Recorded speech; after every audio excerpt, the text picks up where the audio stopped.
आप सबको एक बार फिर खुशामदीद कहेंगे आज इस प्रोग्राम में, जिसमें हम मामूलात रमज़ान के हवाले से आज गुफ्तगू कर रहे हैं। अलामा साहब, रोज़ा जब हम रखते हैं, सहर और अफ्तार के दरमियान का जो वक्त है, उसमें कौन सी ऐसी सूरतें हैं जिनमें रोज़ा टूट जाता है, यानी हमारा रोज़ा फस्ख हो जाता है, और कौन सी ऐसी मोटी मोटी हमें बातें बताइएगा जिनसे रोज़ा नहीं टूटता, लेकिन हम लोग आम लोग जो है वो ये समझते हैं कि हमारा रोज़ा शायद टूट गया है। रोज़ा आपका टूट जाएगा जब इन 3 चीज़ों का आप इर्तिकाब करेंगे कि जिनसे रुकना रोज़ा कहलाता है। अगर आपने कसदन खाया, रोज़ा टूट जाएगा। कसदन कोई चीज़ पी ली, रोज़ा टूट जाएगा। अब कसदन अगर आपने अपनी अहलिया से हम बिस्तरी कर ली तो रोज़ा टूट जाएगा। ये 3 सूरतें ऐसी हैं कि जिसमें कतई तौर पर रोज़ा टूट जाएगा। अब फ़र्क ये है, आप इन चीज़ों का इर्तिकाब करते हैं इरादतन या बिला इरादा, निस्यानन। अगर आप इरादतन करेंगे तो टूट जाएगा रोज़ा, और उस सूरत में आप पर कज़ा भी है, कफ़ारा भी है। हम सब कज़ा और कफ़ारा दोनों का फ़र्क भी बता दीजिएगा, और ये भी फरमाइएगा कि कज़ा क्या है रोज़े के टूटने की और कफ़ारा क्या है रोज़े के टूट जाने की।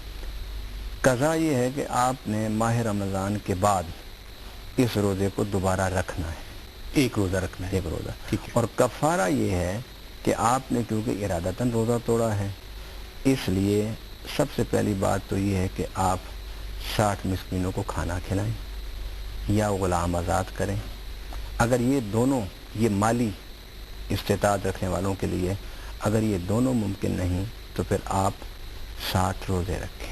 हम सब आजकल तो ग़ुलाम आज़ाद करने का रिवाज है ही नहीं, ना ही हमारे यहाँ पे ग़ुलाम होते हैं, तो 60 रोज़े रखना या 60 मस्कीनों को खाना खिलाना। अगर मस्कीन की डेफिनेशन क्या है? अगर इस्तिताअत है तो फिर रोज़े नहीं, फिर आपने खाना खिलाना है।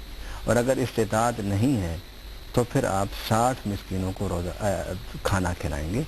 मिस्कीन वो होता है कि जिसके पास एक वक्त का खाना हो और दूसरे वक्त के खाने की इस्तिताअत वो ना रखता हो। ठीक है। और अगर साहब, कौन सी ऐसी फॉर्म्स हैं, कौन सी ऐसी सूरतें हैं जिनमें हम आमतौर पर ये समझ लेते हैं कि हमारा रोज़ा शायद फस्ख हो गया, टूट गया, लेकिन रोज़ा नहीं टूटा होता? उसमें बाद दफ़ा हम कुल्ली करते हैं वुज़ू की हालत में, और महसूस करते हैं कि पानी जो है वो हलक से नीचे उतर गया है। ठीक है। महसूस करते हैं, एहतियात हर बंदा वुज़ू कुल्ली के दौरान करते हैं। बाद दफ़ा नाक धोते हुए महसूस होता है कि पानी ऊपर चढ़ गया। आम तौर पर यह समझ लिया जाता है कि शायद इस तरह रोज़ा टूट जाता है। इन दोनों हालतों में रोज़ा नहीं टूटता। ये भी समझा जाता है कि अगर हम सुरमा लगा लेंगे, तेल लगा लेंगे, इससे हमारा रोज़ा टूट जाएगा। तेल लगाने से सर पर और आँखों में सुरमा डालने से, बुर्श करने से रोज़ा नहीं टूटता है। हाँ साहब, आमतौर पर यह समझा जाता है कि इंजेक्शन लगवाने से रोज़ा टूट जाता है। जब कोई बंदा बीमार हो गया, कुरान खास्ता, उससे इंजेक्शन लगवा लिया, रोज़ा टूट गया। बाज़ दफ़ा दमे के मरीज़ जो हैं वो एक ख़ास स्प्रे इस्तेमाल करते हैं, इनहेलर जिसे कहते हैं। कुछ लोगों का ख्याल है कि उसके लेने से भी रोज़ा टूट जाता है। अगर उसकी लज्जत, उसका जायका अगर वो अपनी ज़ुबान में, अपने हलक के अंदर महसूस करते हैं तो फिर तो रोज़ा टूटने का फतवा है। और अगर नहीं, सिर्फ हवा है, तो उस सूरत में रोज़ा नहीं टूटेगा।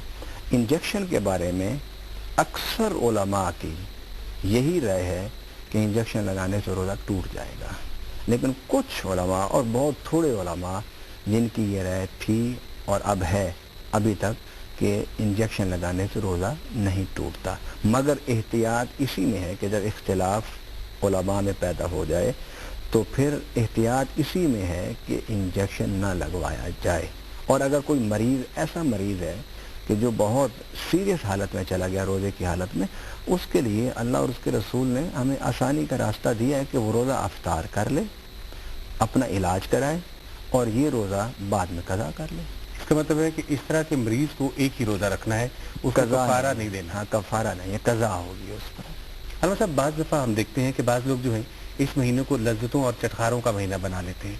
आप उनके दस्तरखान पे जाइए तो आपको जनाब क्या चीज़ें नज़र आएंगी वहाँ पे, और आपको लगेगा कि ये इत्माम भी है। और बाज़ दफ़ा वो इतना ज़्यादा इत्माम कर लेते हैं और उसके बाद वो चीज़ें ज़ाय हो रही होती हैं। आप फरमाइएगा कि इस्लाम हमें क्या अहकाम देता है? अफ्तारी और सहरी का एहतमाम करना ये तो حدیث مبارک میں اس کی بڑی ترغیب ہے۔ میرے آقا صلی اللہ علیہ وسلم نے فرمایا کہ جو سحری کے وقت اور افطاری کے وقت، بالخصوص افطاری کے وقت، وہ کسی انسان کا روزہ کھلواتا ہے اور اسے پیٹ بھر کے کھلاتا اور پلاتا ہے، میرے آقا صلی اللہ علیہ وسلم فرماتے ہیں قیامت کے دن میں اسے جنت کی نعمتوں سے اس کے پیٹ کو بھر دوں گا۔ اس کی